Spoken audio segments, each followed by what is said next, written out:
शहजाद पूनावाला जी, आपने विपक्ष की तमाम बातें सुनी, हमारे दर्शकों ने भी सुनी है। उनका कहना है कि कोई न्यूट्रल नाम दीजिए, या आप हिंदू धर्म से जुड़े हुए, क्या जानबूझकर ये किया जाता है, नाम दिया जा रहा है ऑपरेशन सिंदूर के बाद ऑपरेशन महादेव, शिव शक्ति, ताकि आपको ये लगता है, ये एहसास होता है कि हम अपने वोट बैंक को खुश कर रहे हैं। अंजना जी, हर हर महादेव कहने की अनुमति है, सावन का महीना भी है। अच्छा, या कोई सेकुलर गुड इवनिंग बोल देता हूँ। देखिए, ऐसा है कि समस्या इनके विकृत सेकुलरिज्म के चश्मे में है। पहलगाम के आतंकियों ने धर्म पूछ पूछ कर मारा, कलमा आता है नहीं आता है ये देख कर मारा, नग्न कर कर मारा, वो तो सेकुलर है, पर ऑपरेशन महादेव ये सांप्रदायिक हो गया। अब हो सकता है कि जिनकी प्रवृत्ति और इनकी मानसिकता हो वो ऑपरेशन औरंगजेब नाम रखते, और बोलने वाला कौन है? पृथ्वीराज। हो सकता है कल से कांग्रेस इनको अकबर या गौरी बुलाए, क्योंकि सेकुलरिज्म करना है भाई। अगर इतना ही आपको खराब लगता है, न्यूट्रल नाम ही रखना है, तो एंटोनिया को भी सोनिया नहीं बनाते ना, एंटोनिया से ही चलाते काम। नाम में वैसे भी क्या रखा है? अभी किसी का मैं बाइट सुन रहा था, अभी संजय राउत का भी बयान सुना, शिवसेना उनकी पार्टी का नाम है, पर वो बोल रहे हैं ऑपरेशन महादेव नाम नहीं होना चाहिए। अगर ऑपरेशन महादेव कम्युनल है तो अंजना जी आपके समक्ष रखना चाहता हूं, स्माइलिंग बुद्धा 1974 कम्युनल था, 1984 ऑपरेशन मेघदूत कम्युनल था, 2012 ऑपरेशन गंगा कम्युनल था, अग्नि, पृथ्वी, नाग, त्रिशूल ये हमारे हथियारों के नाम है, कम्युनल है। बिहार रेजिमेंट जब चढ़ाई करती है पाकिस्तानियों पर जय बजरंग बली बोलकर, तो क्या ये कम्युनल है? जब राजपूताना राइफल्स के वीर पाकिस्तान को मुंह तोड़ जवाब देते और राजा रामचंद्र की जय बोलते, वो कम्युनल है। जब पंजाब रेजिमेंट के मेरे वीर सिपाही औरंगजेब और बाबर की गर्दन तोड़ते हुए बोलते जो बोले सो निहाल, ये कम्युनल है। तो मैं सिर्फ इतना पूछना चाहता हूं कि जॉर्ज का क्रॉस हमारे नेवी के एनसाइन पर रहे, यह सेकुलर है। छत्रपति शिवाजी महाराज के छाप को लगा दो तो वो कम्युनल हो जाता है। हज सब्सिडी इस देश में सेकुलर है, मुस्लिम आरक्षण इस देश में सेकुलर है, पर ऑपरेशन महादेव जो है वो कम्युनल है। और देखिए, सेना का अपमान करना इनकी पुरानी प्रथा है। ऑपरेशन महादेव हो, ऑपरेशन सर्जिकल स्ट्राइक हो, ऑपरेशन सिंदूर। अभी जया बच्चन जी ने भी कहा कि सिंदूर तो उजड़ गया, तो सिंदूर नाम क्यों रखा? वैसे जया बच्चन जी, मैं तो भारतीय मुसलमान हूं, पर मेरी भी मां ने मुझे समझाया था कि सिंदूर महिला का अलंकार होता है, पर वो जब सिंदूर राष्ट्र समता के साथ जुड़ता है, बारूद बनकर आतंकियों के हाइडआउट को वो ध्वस्त करता है। सिंदूर जब हनुमान जी के ऊपर चढ़ता है तो वो भक्ति की निशानी होती है, और वही जब वो माँ दुर्गा के साथ जुड़ता है तो असुरों का संहार करने वाली शक्ति बनती है। ये मेरी माँ यास्मीन ने मुझे समझाया। पर हो सकता है कि जया, और हो सकता है कि पृथ्वीराज, और हो सकता है कि संजय को यह बात समझ ना आए, तो मैं केवल उनको इतना कहूंगा कि सेना के शौर्य को, चाहे जो भाषा आपको पसंद आए, कम से कम तमाशा मत बोलिए, कम से कम फर्जिकल मत बोलिए, कम से कम सरेंडर मत बोलिए, क्योंकि हमने मुंह तोड़ जवाब दिया। आ रही हूं शहजाद जी, आ रही हूं। आलोक शर्मा जी, अब आप इस बात का जवाब दीजिए। और सेना का तो युद्ध घोष ही हम अपने दर्शकों को पूरी लिस्ट दिखा रहे हैं। राजपूताना राइफल्स, जिनकी भूमिका भी थी इस बार ऑपरेशन सिंदूर में, राजा रामचंद्र की जय, वॉर क्राई है उनका, युद्ध घोष है। गोरखा रेजिमेंट का जय महाकाली, जय गोरखाली। बिहार रेजिमेंट का है जय बजरंग बली। ज्वाला माता की जय डोगरा रेजिमेंट का है। कहां कहां तक दूर करेंगे? भगवान राम की तस्वीर तो संविधान पर भी लगी हुई है, तो फिर ये क्यों कहना कि धर्म को अलग रखो? देखिए, मुझे लगता है धर्म को अलग रखने का जो मकसद है, शायद बीजेपी उसको समझ ही नहीं पाई है। हमने कहा कि सेना के अंदर धार्मिक चीजों को इन्वॉल्व मत कीजिए। हमारी सेना के जहां पर भी कैंटोनमेंट होते हैं वहां मंदिर भी होता है, मस्जिद भी होती है, गुरुद्वारा भी होता है, चर्च भी होती है। उसको केवल हिंदुत्व के नजरिए से मत देखिए, कहने का तात्पर्य ये था। सिंदूर से किसी को आपत्ति नहीं थी, ऑपरेशन सिंदूर रखा किसी ने नहीं कहा, लेकिन जब बीजेपी वाले घर घर सिंदूर बांटने निकल लिए और सिंदूर के माध्यम से वोट मांगने लगे, तब सबको दिक्कत आई थी कि ये पुड़िया जो सिंदूर की बट रही है। और बिहार से तो आप भी आती हैं, बिहार में जो जो हुआ, और बिहार की महिलाओं ने जिस तरह से इनके बीजेपी के तमाम नेताओं को गली मोहल्ले में दौड़ाना शुरू किया, उस पर आपत्ति थी कि आप सिंदूर के नाम पर जिस तरह से वोट मांग रहे हैं, सिंदूर के नाम पर जिस तरह से राजनीति करना चाहते हैं, वो रुकनी चाहिए, उसके लिए आपत्ति थी। अब बहुत अच्छी बात है, इनको हिंदू मुस्लिम तमाम चीजें दिखाई दी। अभी ऑपरेशन हथकड़ी और ऑपरेशन बेड़ियों के बाद ऑपरेशन टैरिफ और ऑपरेशन पेनल्टी भी आ गया है अमेरिका से। ये पूरी तरह से जीता जागता उदाहरण है कि पहले हमारे नागरिकों को हथकड़ी और बेड़ियां लगाकर भेजा और आज टैरिफ और पेनल्टी की भी घोषणा कर दी। वो जो नमस्ते ट्रंप और मेरे माय डियर फ्रेंड डोनाल्ड और पता नहीं कौन कौन सा चल रहा था 2 साल से, और यहां पर भी पूरे उसके लिए हवन किए गए, आरएसएस और तमाम लोग हवन कर रहे थे कि ट्रंप जीत जाए। ये फेल विदेश नीति का एक पूरा जीता जागता उदाहरण है, और किस तरह से उनको तमाम चीजों को डाइवर्ट किया जाए उसका एक अलग से रास्ता निकाल लीजिए कि तमाम चीजों को आप अब प्रश्न चिन्ह के माध्यम से जनता के बीच में रख दीजिए। तमाम घोषणाएं हुई, कल सिक्योरिटी लैप्स कैसे हुआ किसी को नहीं पता। क्या मोदी जी का दौरा जम्मू कश्मीर का रोका गया था, किसी को नहीं पता। झूठ को झूठ कहने का 56 इंच और विश्वगुरु में हिम्मत नहीं है कि अगर ट्रंप झूठ बोल रहे हैं तो एक बार कह देते आप, क्या दिक्कत थी। कल का भी पूरा जो प्रोसेस दिखा वो करेज से ज्यादा कवर अप नजर आया कि किस तरह से कवर अप किया जाए। 100 दिन के बाद संयोग हुआ, प्रयोग हुआ, वो पूरा देश आज गली मोहल्ले में चर्चा कर रहा है कैसे हुआ ये सीज फायर, अचानक कैसे रुक गया। अरे भैया महादेव रखिए, हनुमान रखिए, दुर्गा रखिए, सब कुछ रखिए, लेकिन ये बता दीजिए सीज फायर क्या डीजीएमओ के कहने से रुका? डीजीएमओ को किसने पावर दी? क्या डीजीएमओ को डिफेंस मिनिस्टर ने पावर दी थी? पाकिस्तान के ठिकाने 21 से घटकर 9 क्यों हो गए, इसका उत्तर नहीं है। आप दुर्गा मां पे रखिए, सब पे रखिए आप, लेकिन इसका उत्तर दे दीजिए भाई 21 ठिकानों पे जो अटैक होना था वो 9 कैसे हो गया, उसकी कोई बात नहीं। आपने कहा कि हम डीजीएमओ के कहने पर ऐसा हुआ है। हम पूछ रहे हैं भाई कौन सी शर्तें थी ऐसी जिसके आधार पर आपने कर दिया? आपने कहा कि हमने तो पूरा पहले ही चेता दिया था कि युद्ध हमारा मकसद नहीं, पीओके हमारा मकसद नहीं। अरे भाई तो आपने पहले ही बता दिया था कि हम पूरी तरह से युद्ध लड़ने के पक्ष में नहीं है, हम केवल और केवल दिखावा करेंगे। ये तो तमाम चीजें सामने संसद के माध्यम से आई है। आप कुछ भी रखिए, आपको जो रखना रखिए, हमें केवल ये बता दीजिए अगर आतंकी हमलों के ऊपर पूरे अटैक हो गए थे तो पाकिस्तान जश्न क्यों मना रहा था? अगर आतंकवाद से कमर टूट गई पाकिस्तान की तो यूनाइटेड नेशंस ने आतंकी विरोधी समिति का पाकिस्तान को अध्यक्ष कैसे बना दिया? आपका पूरा देश के साथ पूरा विश्व आपके साथ था अगर, तो आप ये बताइए कि आईएमएफ ने लोन कैसे दे दिया? ठीक है, शहजाद जी जवाब दीजिए। टैरिफ सब पे जवाब डीजीएमओ ने क्या कहा, किसकी वजह से हुआ, किन शर्तों पर हुआ वो कह रहे हैं, और क्या सिर्फ धूल झोंक रहे थे? सब पे जवाब देता हूं, मैंने सब चीज लिखी हुई है। देखिए अभी पहले कहा गया कि नाम लेकर ट्रंप को क्यों नहीं बोला। अंजना जी एक छोटा टेस्ट करते हैं। देश में सबसे भ्रष्ट परिवार, चारा चोर, टोंटी चोर, मैंने तीनों उदाहरण में नाम नहीं लिए, समझ तो गए ना किसके बारे में बात हो रही है। समझदार को इशारा काफ़ी है, और ना समझ जो बनते हैं उनको तो सोने की एक्टिंग करनी है, उनको चाहे जितना जगह वो नहीं जगते। अच्छा, ट्रंप से सीधे मुंह बात करने की बात हो रही है तो मैं बताना चाहता हूं कि 1971 में कैसी बात होती थी। हमने तो उस समय पाकिस्तान के 2 टुकड़े किए थे ना अंजना जी। May I request your excellency Nixon to exercise your undoubted influence with government of Pakistan to stop their aggressive activities against India and deal immediately with the genesis of the problem of East Bengal. ये तो irony lady लग रही है, ion lady तो कम ही लग रही है। देखिए नाम किसी का नहीं लिया, पर सब कुछ सब समझ रहे हैं मैं किसके बारे में क्या चर्चा कर रहा हूँ। 93,000 सोल्जर लौटा दिए आपने, 15,000 स्क्वायर किलोमीटर लौटा दी। उसी समय ले लेता ना पीओके, उस समय क्यों रुक गए भाई? उस समय तो पाकिस्तान के 2 टुकड़े कर दी थी ना सैम मैनेक्शॉ। पर सैम मैनेक्शॉ जी ने ही समझाया है कि जो हमने कमाया था मैदान में वो किसने कैसे शिमला एग्रीमेंट में गवाया और क्या शब्द इस्तेमाल किए, मैं दोहराना नहीं चाहता। अब बोलूंगा तो अब भड़क जाएंगे। इसके बाद आगे चलते हैं, इनका कॉन्ट्राडिक्शन देखें इनकी पार्टी का। एक बोलते हैं कि युद्ध नहीं किया, गौरव गोगोई उछल उछल के युद्ध नहीं किया, युद्ध नहीं किया। और फिर उसके बाद गौरव गोगोई के सीनियर नेता, क्योंकि वहां पे वही है ना परिवारवाद के दोनों नवाब, तो बड़े नवाब जो है वो बोलते हैं कि एक्ट ऑफ टेरर को एक्ट ऑफ वॉर बोल दिया। हाउ कैन यू से act of terror is act of war?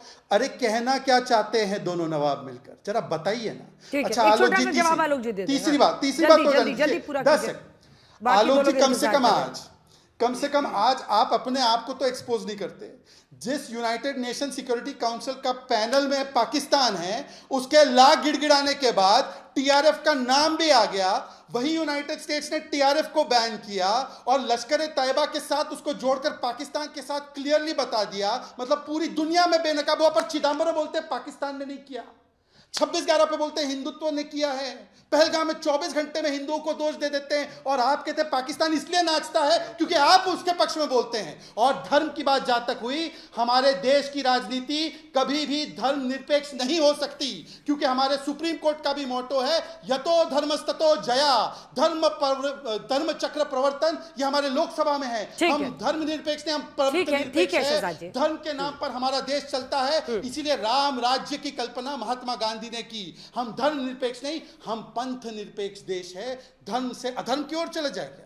आलोक जी जवाब दीजिए। और देखिए, पृथ्वीराज चौहान तक आपके नेता अगर कह रहे हैं कि नाम मुझे लगता है ऑपरेशन महादेव नहीं होना चाहिए था, नहीं आप सवाल सुनिए, ऑपरेशन महादेव नाम नहीं होना चाहिए था, तो कुछ तो सोच होगी ना पार्टी की। या तो संजय राउत गलत कह रहे हैं, संजय सिंह गलत कह रहे हैं, पृथ्वीराज चौहान गलत कह रहे हैं, आप तो टीवी पर बैठ के कह रहे हैं कि नहीं नहीं कोई दिक्कत नहीं है नाम से, लेकिन उन्होंने कहा है 1971 में ऑपरेशन ट्राइडेंट किसने नाम दिया था? ट्राइडेंट का मतलब त्रिशूल ही होता है, अंग्रेजी में एक ट्राइडेंट कर देने से कुछ बदल थोड़ी जाता है। देखिए, मैंने तो स्वयं कहा कि पूरे नाम होने चाहिए, और जो भी धर्मों के हमारे जो भी तमाम हमारे यहाँ पर धर्म हैं, उनके जो भी अच्छे धर्म प्रतीक हैं, और जहां पर भी विजय की बात आती है, सभी धर्म प्रतीकों को इस्तेमाल किया जाना चाहिए, उसमें कहीं कोई मुझे आपत्ति नजर नहीं आती है, और पहले भी किए गए हैं और आगे भी किए जाएंगे। लेकिन दुर्भाग्य इस बात का है कि जब तमाम जो चीजें हैं सेना की, उनको जब आप धर्म के नजरिए से देखेंगे, और बीजेपी के प्रवक्ता ने तो साफ ही कह दिया कि हमारे यहां पर धर्मनिरपेक्ष राजनीति हो ही नहीं सकती है, तो इनसे ज्यादा कुछ और कह नहीं सकते। वो इनके जो जहन में है वो इनके मुख से आ गया है। मैं तो सीधा सीधा सवाल पूछ रहा हूं कि भाई किस तरह से चीन 80% जो हथियार पाकिस्तान को दे रहा था, उसको आपने वीजा, ऑपरेशन सिंदूर चल रहा है और आपने उनके नागरिकों को वीजा देना शुरू कर दिया, उसका कोई उत्तर नहीं। आपने एक सवाल टैरिफ और पेनल्टी पर पूछा, उस पर एक शब्द नहीं बोलेंगे। अमेरिका से बहुत डरते हैं ये। अगर ट्रंप का नाम ले लेते मोदी जी कि ट्रंप झूठ बोल रहा है, तो ये टैरिफ और बढ़ जाता, कहीं ना कहीं वो और सच बोलता, जैसा कि राहुल गांधी जी ने कहा है, वो इनकी और पोल पट्टी खोल देता। इसलिए डरते हैं, सरेंडर करते हैं ट्रंप के सामने, इसलिए कुछ नहीं बोलते हैं। अब मैंने सरेंडर शब्द बोला तो पूरा देश समझ गया आज तक के दर्शक मैं किसके लिए बोल रहा हूं। जैसा कि अभी शहजाद जी कह रहे थे, सरेंडर कहूंगा, फेंकू कहूंगा, कुछ भी कहूंगा, तो सब पूरे देश समझ जाते हैं कि अगर झूठा पीएम कहा तो किसके लिए कहा। लेकिन आज का विषय वो नहीं। आज का विषय सीधा सीधा यह है कि क्या आतंकवाद समाप्त हो गया, क्या मकसद पूरा हो गया। अरे भाई, मकसद अगर पूरा हो गया तो 21 से ठिकाने जो 9 हुए उसकी परमिशन किसने दी? ये पेपर लीक किसने किया? क्या फाइनेंस मिनिस्टर को प्रधानमंत्री मोदी ने फॉरेन मिनिस्टर को कहा कि आप उनको पहले ही फोन करके बता दीजिए? क्या कैबिनेट का फैसला था? कल रक्षा मंत्री महोदय ने, डिफेंस मिनिस्टर महोदय ने कहा कि हमने उनको बोल दिया था कि वी डोंट वांट एस्केलेशन। अरे भाई, आप एस्केलेशन नहीं चाहते थे, आप युद्ध नहीं चाहते थे, आप पीओके नहीं लेना चाहते थे, तो 2024 में चिल्ला चिल्ला के क्यों कह रहे थे कि 6 महीने की मोदी जी की सरकार आ जाने दीजिए, 6 महीने में पीओके हमारा होगा? वोट तो इस बात पर मांग रहे थे आप, और उसके बाद फिर सरेंडर कर दिया। हमारी सेना बहादुरी के साथ लड़ रही थी, उसको नमन हम करते हैं पूरी तरह से, लेकिन उनको किसने कहा कि केवल मिलिट्री जगह पर करना है, रेस्ट्रिक्ट किसने किया? सवाल सीधा है कि सेना के हाथ किसने बांधे? ठीक है, ठीक है। 21 से ये बहस अनंत तरीके से हम लोग रोज ही कर रहे हैं, ये तमाम सवाल आ रहे हैं। कांग साहब, आज इसलिए चर्चा हम लोग 6 बजे कर रहे हैं। आप तो संजय सिंह की बात पर टिके रहेंगे या नहीं? क्योंकि आलोक शर्मा जी ने तो पृथ्वीराज चौहान से लेकर संजय राउत सबको कहा है कि वो गलत कह रहे हैं, अगर वो कह रहे हैं कि ऑपरेशन महादेव नाम नहीं होना चाहिए। आपका क्या स्टैंड है? आप सांसद भी हैं, संजय जी भी सांसद हैं, वो तो कह रहे हैं कि ऑपरेशन महादेव नाम नहीं रखना चाहिए, ऑपरेशन ये मतलब धर्म से जोड़कर नाम नहीं रखना चाहिए। देखिए कंजना जी, धार्मिक परंपराएं, धार्मिक मान्यताएं, ये हमारे मुल्क की, हमारी मिट्टी की स्पिरिट है, इसको हम दूर नहीं कर सकते। लेकिन इसका मतलब ये नहीं है कि हम धर्म की आड़ में अपनी गलतियां, अपनी गुनाह छुपा लें। मैं आपको एक छोटा सा फिलॉसफा समझाता हूँ। सिखों की फिलॉसफी है ऐसे, लेकिन इसको हम मानवता के लिए मानते हैं। 6वें गुरु हरगोबिंद साहब ने मीरी पीरी का सिद्धांत दिया। मीरी मतलब राज, पीरी मतलब धर्म। राज करना, धर्म जो है वो राज करने का रास्ता दिखाता है। ये नहीं है कि आप राज करते, जैसा अटल जी ने एक बार मोदी जी को भी कहा था कि राज धर्म का पालन करो। यानी कि पार्लियामेंट में सवाल तो ये थे कि जो पहलगाम का अनफॉर्चुनेट दुखदाई जो घटनाक्रम हुआ है, इंटेलिजेंस फेलर हुआ है, उसके लिए जिम्मेवार कौन है? आतंकवादी क्यों नहीं मारे गए? देश की सेनाएं जब लड़ाई जीत रही थी, तीसरा मुल्क सीजफायर करने वाला होता कौन है?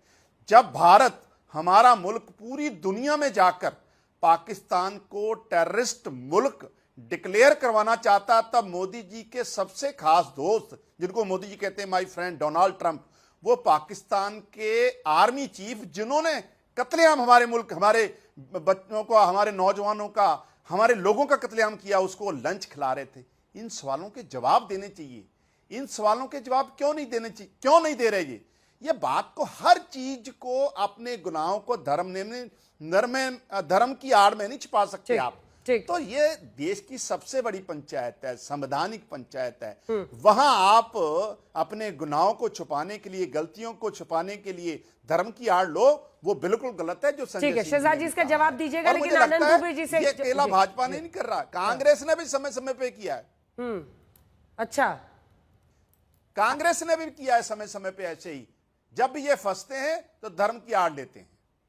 अच्छा, कांग्रेस वाले क्या करते हैं?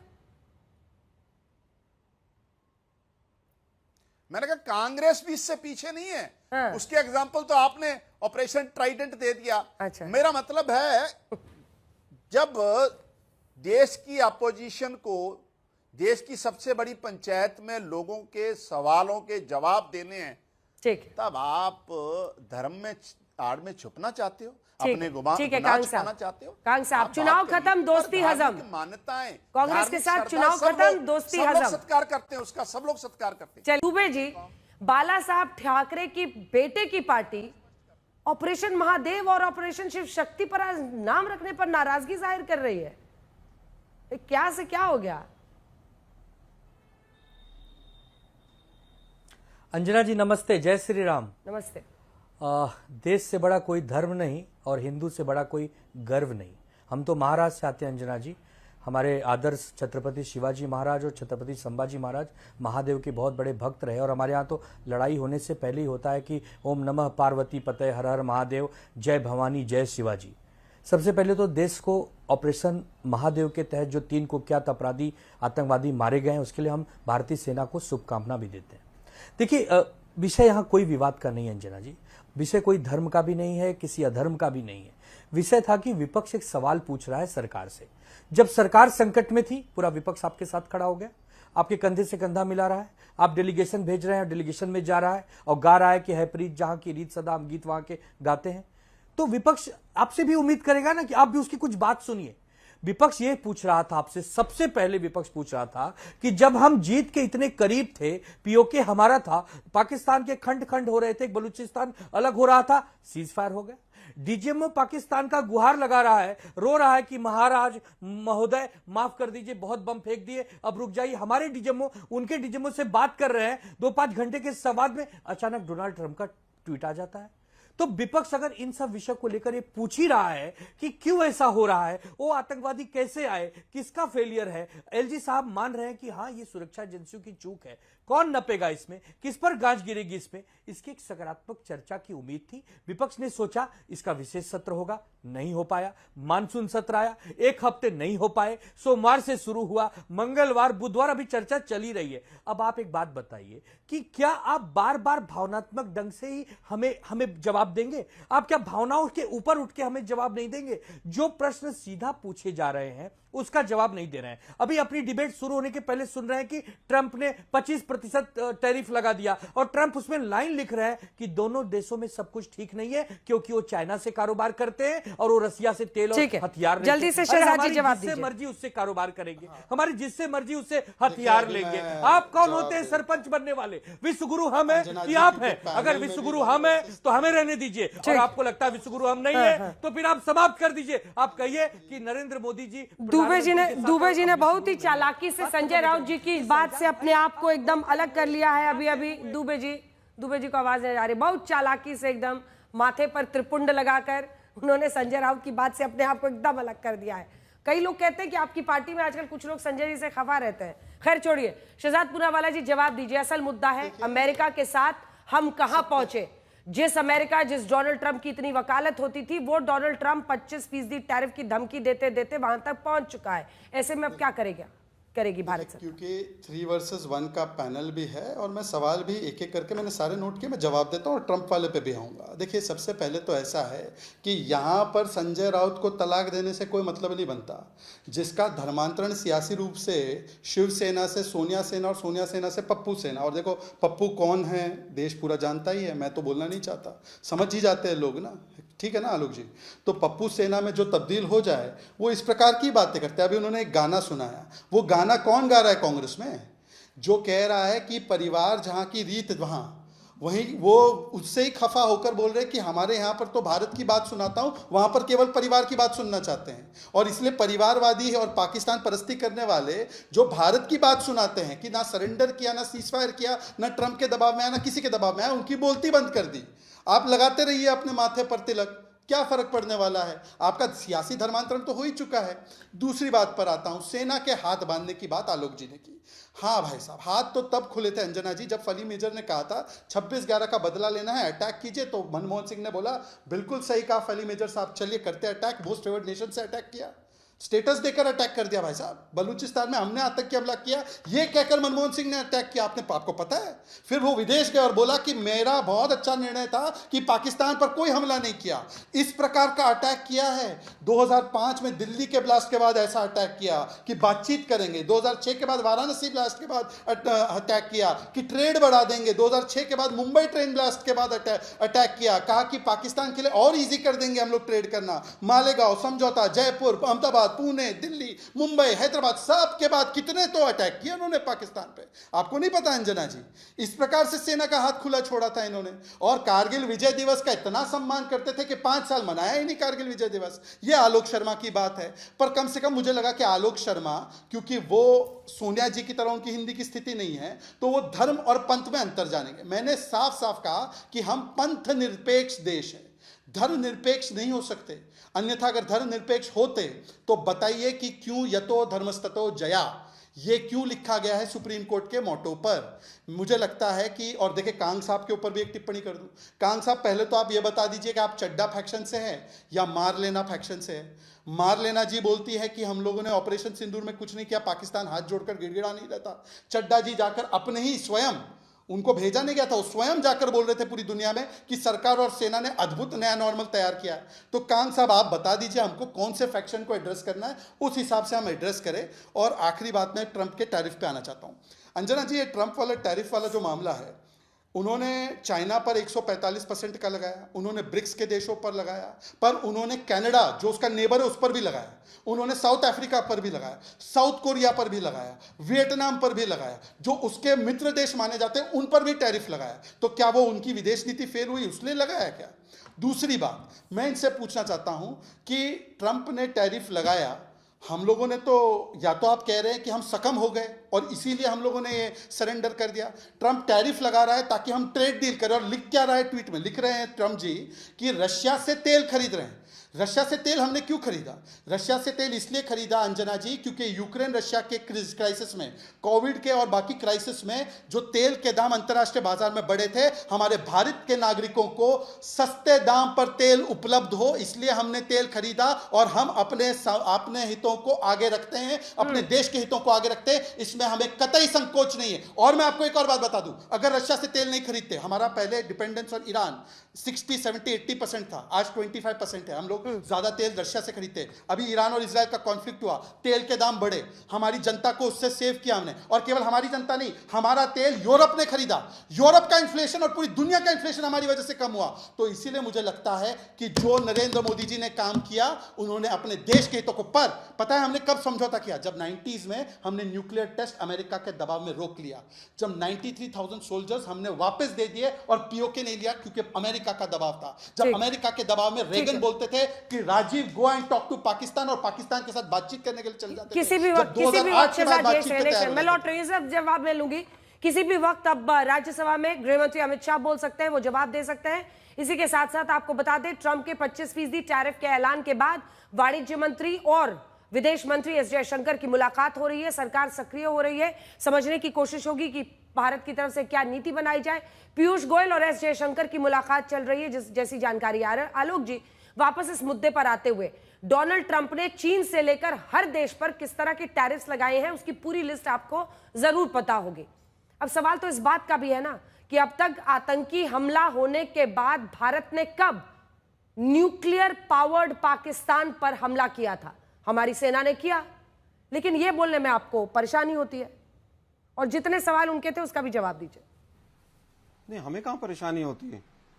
नहीं, हमें कहां परेशानी होती है? तो सरकार को परेशानी हो रही है। सरकार तो कह रही है हमने युद्ध किया ही नहीं। आप क्यों कह रहे हैं युद्ध किया? डिफेंस मिनिस्टर संसद में खड़े होकर कह रहे हैं कि हमने मिलिट्री एक भी जगह पर ठिकाने पर अटैक नहीं किया, और आप कह रही हैं कि उन्होंने अटैक किया है। पहले तारतम्य बैठा लीजिए। गलत आप कह रहे हैं, तारतम्य बैठा हुआ है, आपकी जानकारी का अभाव है। आपको फिर से बता दूं, गृह मंत्री से लेकर रक्षा मंत्री राजनाथ सिंह, एस जयशंकर, सभी ने उन 9 ठिकानों को गिनाया है देश की संसद में जो कि सैन्य ठिकाने थे पाकिस्तान के। और मैंने युद्ध शब्द नहीं बोला, मैंने बोला कि मिलिट्री ऑपरेशंस। मैंने यही कहा कि भारत ने जो किया है, भारत की फौज ने किया है। कब हमने हमला किया था बोला? एक तो अपना सवाल सुनने की जो क्षमता है वो ठीक से रखिए खोलकर, फिर सवाल का जवाब दीजिए।